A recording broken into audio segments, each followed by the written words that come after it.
하나님 말씀 보시겠습니다. 베드로전서입니다. 1장 1절에서 12절을 제가 봉독해 올리겠습니다. 예수 그리스도의 사도 베드로는 본도, 갈라디아, 갑바도기아, 아시아, 비두니아 흩어진 나그네 곧 하나님 아버지의 미리 아심을 따라 성령이 거룩하게 하심으로 순종함과 예수 그리스도의 피뿌림을 얻기 위하여 택하심을 받은 자들에게 편지하노니 은혜와 평강이 너에게 더욱 많을지어다. 우리 주 예수 그리스도의 아버지 하나님을 찬송하리로다. 그의 많으신 긍휼대로 예수 그리스도를 죽은 자 가운데서 부활하게 하심으로 말미암아 우리를 거듭나게 하사 산소망 있게 하시며 썩지 않고 더럽지 않고 시하지 아니한 유업을 있게 하시나니 곧 너희를 위하여 하늘에 간직하신 것이라. 너희는 말세에 나타내기로 예비하신 구원을 얻기 위하여 믿음으로 말미암아 하나님의 능력으로 부하심을 받았느니라. 그러므로 너희가 이제 여러 가지 시험으로 말미암아 잠깐 근심하게 하게 되어지 않을 수 없으나 오히려 크게 기뻐하는도다. 너희 믿음의 확실함은 불로 연단하여도 없어질 것보다 더 귀하여 예수 그리스도께서 나타나실 때의 칭찬과 영광과 존귀를 얻게 하려 할 것이라. 예수를 너희가 보지 못하였으나 사랑하는도다. 이제도 보지 못하나 믿고 말할 수 없는 영광스러운 즐거움으로 기뻐하니 믿음의 결국 곧 영혼의 구원을 받음이라. 그 구원에 대하여는 너희에게 임할 은혜를 예언하던 선자들이 연구하고 부지런히 살펴서 자기 속에 계신 그리스도의 영이 그 받으실 고난과 후에 받으실 영광을 미리 정언하여 누구를 또는 어떠한 때를 지시하시는지 상관이라. 이 섬긴 바가 자기를 위한 것이 아니요 너희를 위한 계임이 계시로 알게 되었으니 이것은 하늘로부터 보내신 성령을 힘입어 복음을 전하는 자들로 이제 너희에게 알릴 것이요 천사들도 살펴보기를 원하는 것이니라. 아멘. 자, 우리가 1장의 내용에 보면은요, 고난의 목적을 우리에게 보여주고 있어요. 그러나 이 고난이 목적을 보여주면서 본문에서는 산소망을 지니고 살아가는 삶이 무엇이냐, 그것을 우리에게 보여주고 있습니다. 산소망. 이렇게 살아가는 것이 그리스도인의 삶이다, 이렇게 우리에게 가르쳐 주는 것입니다. 그러니까 산소망의 원천이 뭐냐? 2절과 3절에서 나오죠. 이 산소망의 원천은 우리에게 소개하고 있는데 2절에서 뭐라고 말합니까? 하나님의 선택을 강조하고 있어요. 그러니까 하나님이 우리를 선택해 주셨기 때문에 우리는 소망을 가질 수 있다, 이 말입니다. 그러므로 실망하거나 낙심하지 않는다, 이거죠. 그리고 하나님의 긍휼을 우리에게 가르쳐주고 있습니다. 긍휼하심, 긍휼히 여긴다라는 건 뭘까요? 하나님의 큰 사랑 때문에 고난 가운데서도 실망하지 않는 것이죠. 사도 베드로는 이 두 가지를 강조하고 있는 이유를 우리에게 가르쳐주고 있습니다. 우리는 호기심으로 하나님께서 나를 진짜 선택했을까? 자, 우리 식구들 중에 누가 선택을 받은 사람일까 생각할 수 있어요. 그러나 이러한 목적으로 기록된 것은 결코 아닙니다. 그러니까 사도 베드로는 이렇게 외치죠. 고난을 당하고 있는 성도 여러분, 우리가 우연하게 이 세상에서 와서 이런 고난과 어려움을 당하고 있는가 생각하지 맙시다. 하나님은 이전부터 여러분을 알고 계십니다. 그리고 여러분을 예수 안에서 선택하셨습니다. 그러므로 소망 가운데 실망하지 마십시오, 이렇게 말하고 있습니다. 2절에서 우리의 선택의 사건 속에 성부와 성자와 성령 삼위의 하나님이 사역이 동시에 나타나 있는 것을 우리에게 가르쳐 주고 있고 우리는 발견할 수가 있어요. 그러니까 하나님 아버지의 관점에서 보면은 나는 창세전에 이미 구원을 받은 사람이다, 그렇게 가르쳐 주고요. 그러나 성자 하나님의 관점에서 우리를 보게 되면 예수께서 나를 위하여 십자가에 달려 돌아가실 때에 나는 구원을 받은 것이다, 이 말입니다. 그러나 성령 하나님의 관점에서 보면은 예수님을 나의 주인으로 영접하게 될 때, 다시 말해서 내 자아를 무너뜨려 버리고 내 마음의 문을 활짝 열고 예수님을, 성령 하나님을 받아들여졌을 때에, 그리고 예수님을 믿게 되어졌을 때에 성령 하나님은 너는 반드시 구원을 받았다, 이 사실을 선포해 버린 것입니다. 그러나 이 세 가지 사실은 결코 분리되어 우리가 설명할 수가 없는 것입니다. 성부, 성자, 성령 하나님, 그분의 사역은 동일하기 때문입니다. 분리시킬 수는 없습니다. 성부의 선택과 성자의 구속하심과 성령께서 하나님의 계획에 따라서 내 마음 가운데 역사하셔서 어느 날 이 복음을 듣게 하시고 내 마음 문을 열어주셨고 예수님을 영접하게 하시고 복음을 깨우쳐 주신 것입니다. 그래서 우리는 하나님의 선택받은 사람임을 우리에게 분명히 확신을 시켜주는 것입니다. 자, 그래서 2절에 보면은 핏부림이라는 단어가 나오죠. 핏부림. 자, 여기서 우리의 속죄의 근거를 말해주고 있어요. 속죄의 근거. 그러나 핏부림이라는 이 사실은 속죄의 적용 측면에서 강조하고 있는 것을 우리에게 가르쳐 주는데, 출애굽에서 우리에게 말씀해 주죠. 출애굽 전에 이제 유월절 행사를 우리에게 가르쳐 주는 그런 본문의 메시지입니다. 그러니까 예수님을 참으로 나의 구속의 주님으로 영접하면 그때 내가 핏부림을 통하여 죽음의 천사가 피가 없는 문설주에 피가 발리지 않는 곳에 그 사자들이 가서 다 죽여버렸죠. 애굽 사람들은 다 죽여버렸습니다. 핏부림이 없기 때문에. 그러나 핏부림을 받은 이스라엘 백성들은 양의 피를 통해서 구원을 받은 것입니다. 그래서 이 핏부림을 통한 이스라엘 백성들의 안전을 약속하셨던 것처럼 우리 또한 구속의 은혜가 영원토록 하나님의 언약 속에 이루어진 것을 우리에게 가르쳐주고 있습니다. 그래서 성부 하나님의 선택과 성자 예수님의 희생과 그리고 성령 하나님의 역사를 통해서 예수 믿고 핏부림을 받았다, 이것을 우리에게 가르쳐주고 있죠. 그리고 하나님의 말씀에 순종하는 성도가 되었다는 것입니다. 가장 중요한 것이 있다면 우리의 믿음의 응답이라 이 말입니다. 즉 신앙 고백이 없이는 어떤 이에게 하나님이 당신을 선택할 수 했다라고 말할 수가 없는 것입니다. 하나님께서 선택하신 사람은 반드시 예수님을 영접하고 신앙 고백을 할 수밖에 없는 것입니다. 자, 3절에 무슨 말씀합니까? 찬송하리로다. 우리 주 예수 그리스도의 아버지 하나님이 그 많으신 긍휼대로 예수 그리스도의 죽은 자 가운데서 부활하심으로 말미암아 우리를 거듭나게 하사 산 소망이 있게 하시며, 자, 우리가 구원받고 거듭난 것은 하나님의 그 많은 긍휼 때문이었다, 이렇게 말씀하고 있습니다. 긍휼은 무슨 뜻일까요? 그 말씀의 뜻은 마땅히 저주해야 할 사람을 불쌍히 여겨서 저주받지 않게 했다, 이 말입니다. 그냥 내버려 두지 않았고 그 사람을 돌보았다, 건져내었다, 이 뜻입니다. 그래서 우리는 우리 자신이 생각하는 것 이상으로 더욱 우리는 악한 사람입니다. 여러분 그렇죠? 우리는 참 내가 생각하는 것보다는 내가 더 악한 사람입니다.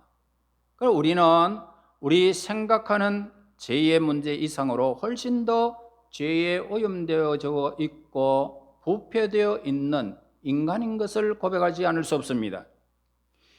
그래서 우리가 성령님의 밝은 빛 앞에 드러나면 드러날수록 우리가 가진 죄와 악의 깊이를 우리는 보게 되는 것입니다. 그런데 마땅히 하나님의 진노를 받을 수밖에 없는 나를 하나님이 긍휼히 여기셨다는 것입니다. 그리하여 우리가 구원을 받게 되었다, 이 말씀을 우리에게 가르쳐주고 있죠.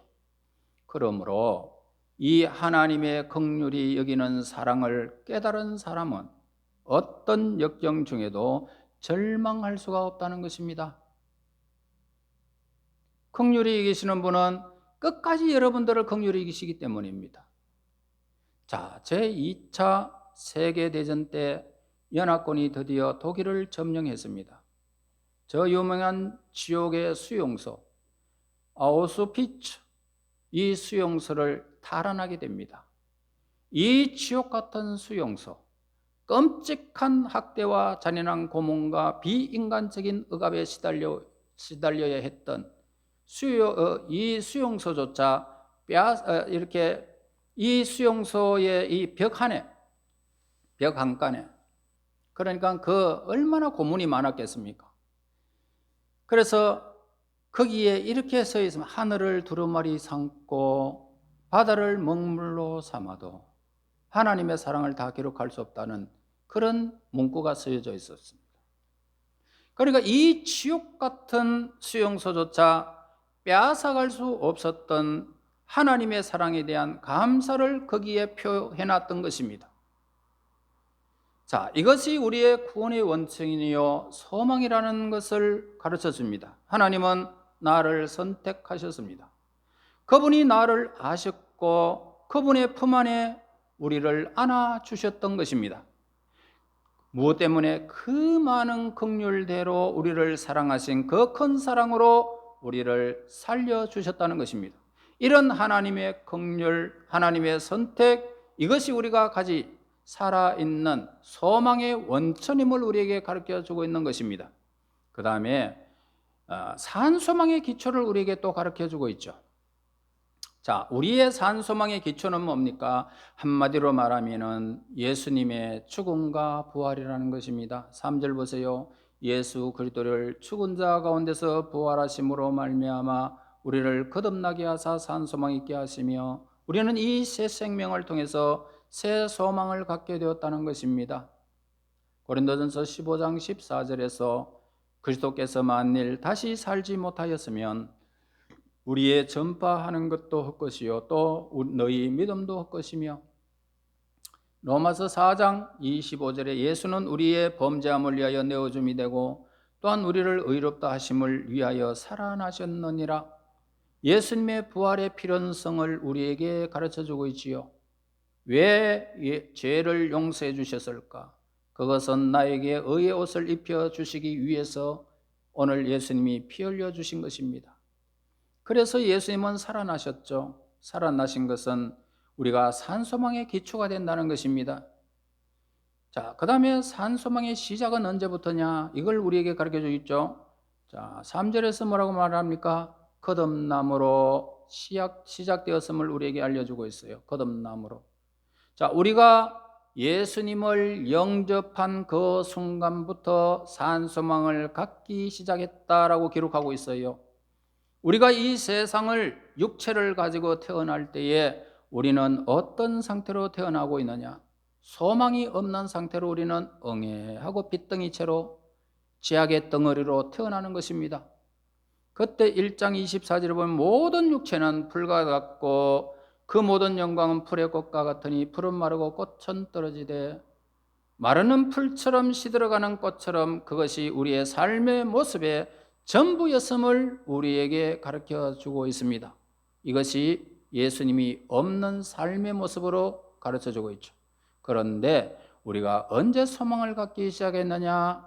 그것은 거듭나는 순간부터였다. 이것을 우리에게 가르쳐주고 있죠. 무엇으로 거듭났느냐? 23절 보세요. 너희가 거듭난 것이 썩어질 새로 된 것이 아니요 썩지 아니할 새로 된 것이니 하나님의 살아있고 항상 있는 말씀으로 되었느니라. 우리는 예수 그리스도 하나님의 말씀으로 우리는 거듭나게 되었다는 것을 가르쳐줍니다. 자, 이 말씀을 통해서 우리는 예수 없이 죽은 자 가운데서 있었던 우리의 모습을 발견하게 됩니다. 그리고 생명이신 예수님을 우리는 성령으로 통하여 가르쳐 주셨고 우리는 영접하게 되어졌습니다. 그 순간 우리는 하나님의 무한한 생명이 내 속에서 탄생되어졌고 하나님 안에 있는 영원한 생명을 우리의 것으로 소유하게 된 것입니다. 이 믿음 안에서 저와 여러분들이 거듭났다 우리에게 가르쳐 줍니다. 자, 그 순간부터 우리 속에는 산소망이 임한 것입니다. 그리고 이 산소망의 능력을 우리에게 가르쳐 주고 있지요. 4절에서 12절까지는 산소망의 능력을 우리에게 보여주고 있는데 4절 보세요. 기업을 있게 하시나니, 즉 무슨 말이냐? 산소망한 미래 기업이 보증이다. 우리는 이렇게 거듭나서 하나님의 자녀가 되어졌고 하나님의 유업을 내가 보증으로 받게 되어졌다. 이건 보증이다. 그리고 뭡니까? 섞지 않고 어떤 형태의 부패에서도 방지되는 기업이 있다면 하늘의 기업입니다. 다시 말하면 불의의 기업이 하늘의 기업임을 가르쳐 줍니다. 그래서 우리가 가진 이 소망은 육체의 소멸과 함께 다 이 땅 위에서 사라지게 됩니다.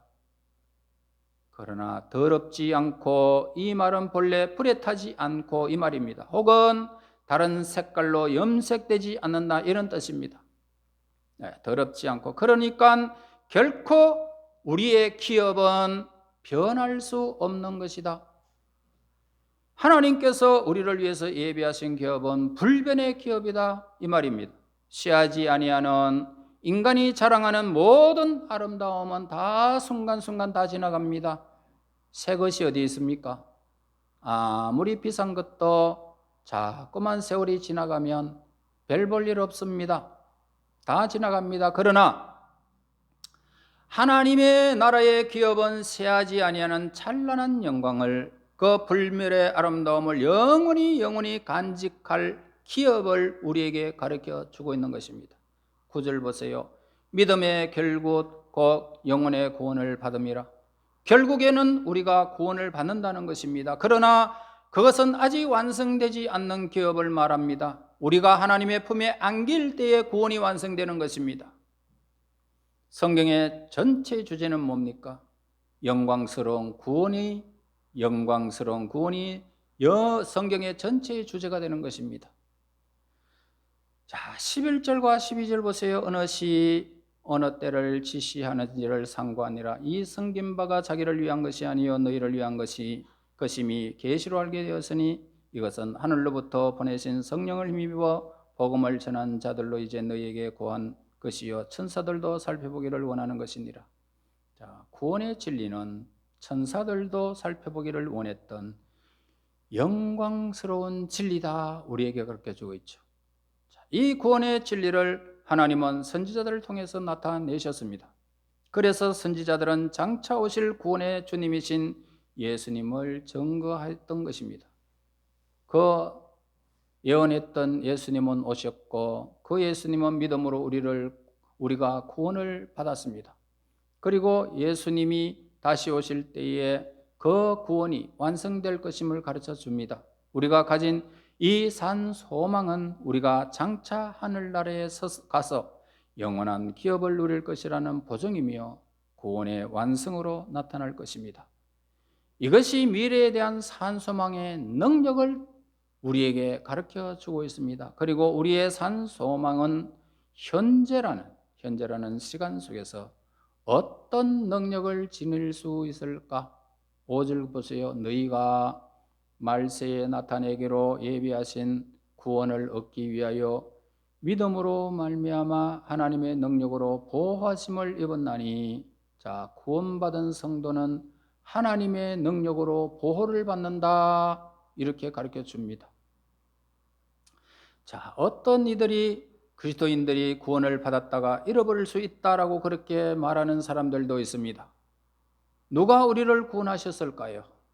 사람이 구원을 허락했다면 그것은 일리가 있는 말이지만 하나님께서 친히 우리를 구원하셨다는 사실을 우리에게 산 소망으로 우리에게 다가오는 것입니다. 그러므로 하나님의 능력으로 우리를 보존하사 영원히 하나님께서 우리를 지켜주실 것을 약속하고 있는 말씀입니다.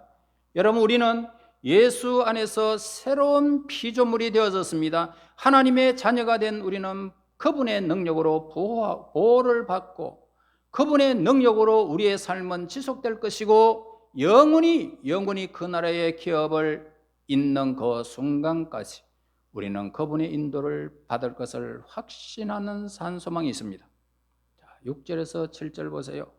그러므로 너희가 이제 여러 가지 시험을 인하여 잠깐 근심하게 되지 않을 수 없으나 오히려 크게 기뻐하도다. 너희 믿음의 시련이 불로 연단하여도 없어질 것보다 더 귀하여 예수 그리스도에 나타나실 때에 칭찬과 영광과 존귀를 얻게 하려 하심이라. 자, 시련이라는 단어가 나옵니다. 당시 두 가지 용도로 쓰여지고 있어요. 첫째로는 순금과 가짜를 구별할 때 사용되는 말입니다. 시련이 올 때에, 고난을 찾아올 때 우리는 우리가 참 신앙을 가진 사람인지 그렇지 않은 사람인지를 스스로 분간해낼 수가 있다는 것입니다.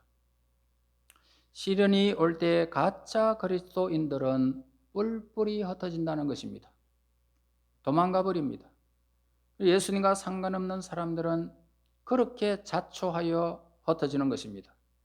본색을 드러내기 시작한다는 것입니다. 그러한 사람은 처음부터 불신앙이 늘 그 마음속에 존재했다는 것입니다. 타락의 원인은 처음부터 믿지 않았기 때문입니다. 물론 잠시의 방황은 있을 수 있습니다. 그러나 결국 하나님의 품으로 돌아오는 사람들도 있습니다. 그 다음에 의사고시를 치를 때 사용하는 그런 단어입니다. 당시 의대생이 치르는 시험을 시련이다 이렇게 했습니다. 그러므로 이러한 높은 단계의 시련을 통해서 그 시험을 통해서도 성숙되어진다, 이것을 우리에게 가르쳐주고 있죠. 그래서 6절에서 그리스도인들도 근심한다 라고 말합니다. 그렇지만 이 시련에 잠깐이다, 성경은 우리에게 가르쳐주고 있어요. 이 시련은 결국 나를 유익하게 한다는 이 말입니다. 7절에서 말하고 있습니다. 예수 그리스도 나타나실 때의 칭찬과 영광과 존귀를 얻게 하려 함이니라. 어떤 인격입니까? 우리를 칭찬과 영광과 존귀를 받을 수 있는 인격으로 준비시킨다 이 말입니다. 그 시련이요. 그러니까 이 시련 속에서 우리는 누구를 의지할까요? 이 세상에 어떤 것도 의지할 수 있는 것이 없구나. 나는 연약한 존재이구나. 하나님을 의지해야지. 그거밖에 없습니다. 그러면서 우리는 예수님을 닮아가는 것입니다. 이제 결론을 맺고자 합니다. 우리는 시련이 오게 됩니다. 어떻게 해야 될까요? 첫째는 뭐라고 합니까? 찬송하라. 찬송하리로다. 시련이 올 때에 찬송해야 함을 가르쳐주고 있어요. 이 산소망 때문에 우리는 고난과 시련 속에서도 하나님을 찬양할 수 있다 이 말입니다. 둘째는 어떻게 하라고요? 예수님을 사랑하라 이렇게 주어집니다. 8절에 예수를 너희가 보지 못하였으나 사랑하는도다. 고난 속에서도 우리에게 산소망을 주신 예수님을 생각하면서 예수님을 찬양하고 예수님을 더욱 사랑하고 예수님을 의지하며 예수님으로 통해서 우리가 기뻐하는 사람임을 우리에게 가르쳐 주고 있습니다. 이 산소망의 기쁨 저와 여러분들에게 있어서 지금부터라도 기뻐하세요. 그분은 끝까지 우리를 도우십니다. 아무도 여러분들 해할 권세가 없습니다. 그 소망 가운데 날마다 살아서 산소망의 기쁨이 흘러넘쳐 이웃에게 전달하는 매체가 되기를 예수님 이름으로 축원합니다. 하나님 고맙습니다. 날마다 새날을 주시고 말씀 가운데로 인도하신 하나님을 찬양합니다. 영광 중에 우리에게 산소망의 증거를 허락하여 주시고 영원한 기업을 누릴 수 있는恩총을 허락하신 하나님께 감사합니다. 하나님이여 어떠한 일이 우리의 삶 속에서 가로막는 일이 있다 할지라도 시련 가운데 예수님을 닮아가며 하나님의 더 큰 사랑을 힘입는 하나님의 사람들 되게 인도하옵소서. 예수님 이름으로 기도하옵나이다. 아멘.